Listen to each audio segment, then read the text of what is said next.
I took a risk making this Magic Johnson build, and the results have only been positive. This is one of the most fun and electric builds I have ever made in NBA 2K, and I've been playing since the Dreamcast. I didn't think making him a point center would work, but this build is a matchup nightmare, and in this video I will show you attribute by attribute, stat by stat, line by line, how to recreate this build for yourself. Now, before we get into the video, please like this video and subscribe to my YouTube channel, especially if you like creative builds and creative ways to play 2K. Now let's get right into it. So for this 1980s Game 6 Finals Magic point center build, it's all in the name. You want to make him a center.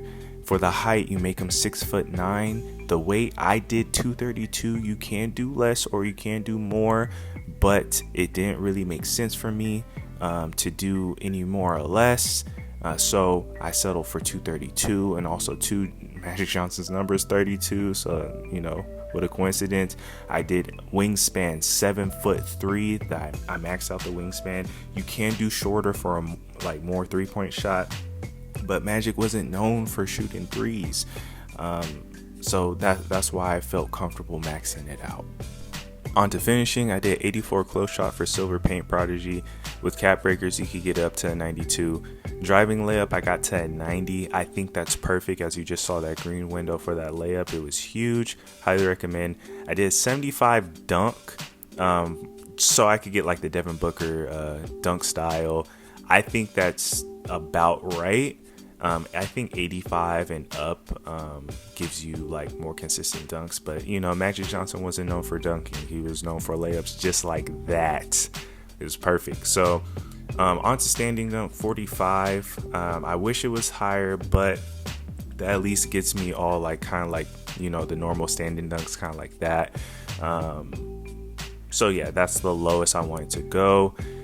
54 post control. I never do post moves. I think post moves is kind of what Magic did later on in his career. You can kind of do that for yourself, but I don't ever post up. So now on to shooting. So everyone knows Magic Johnson was not a shooter at all. He had a decent mid-range game, but his three was not there. But hey, this is 2K and I'm a solo player, so I need an 83-point shot, and then I did a 75 mid-range, and that gets the job done. Now, you can lower his wingspan so you can increase your 3-point shot, but I didn't want to do that just because I don't want to be shooting threes. I want to focus on getting my team involved. So I went ahead and elected to have max wingspan.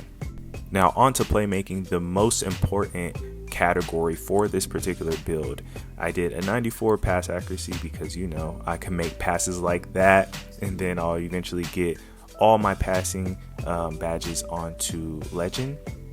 80 ball handle, so I could get pretty much as many dribble animations as I possibly can, protect the ball, dribble pretty quickly, all that stuff. 71 speed with ball. Now I wish it was higher, but when you have takeover, you can get it higher, so there's that. Also, we'll have, you know, the +2 from the playmaking specialization, because that's what I specialize in. Will give me Hall of Fame lightning launch, which would be really nice. I've had it last season and it was excellent, so I can't wait to unlock that. So on to defense. You're probably looking at the stats right now on the screen and you're like, man, that is trash. But man, look what an 84 block could do. Then on the other end, I turned defense into offense, man. And man, it's really good. It's really, really good. Is it for everyone? I'm not sure. I'd probably say no. But for me, 74 perimeter defense has always worked. 74 interior is decent. 44 steal. I do not steal the ball. If you see my other builds and just kind of how I play, I don't reach and I don't really play lanes like that. I just try to stay on my man as much as possible. And yeah, even with the 74 defense, 74 perimeter defense, I could do that. And again, the 84 block is amazing. I can't stress it enough.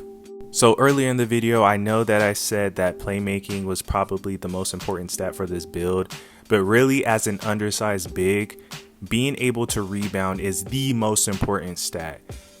Like, you can't go up against centers and not be able to rebound. You're going to put yourself and your team at a disadvantage.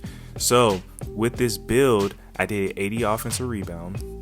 I wish I could have it higher, but I can cap break it up to an 85, I believe, which would be great. And then I have a 92 defensive rebound, which is phenomenal.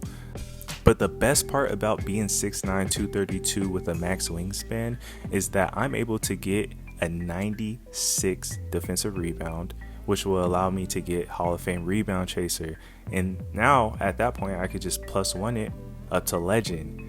And with legend rebound chaser on this build, it's insane. Just snatching boards, over 7'4" build, 7-footers, and then, you know, just throwing outlet passes. Man, it is a sight to behold, I am telling you. Lastly, for the physicals, speed at 82, that's the max speed you could get on this build. I put agility at a 71. You could potentially cap break it, I believe, for this build at 78. The strength I have at 75, so I get physical finisher on gold, which is an absolute must.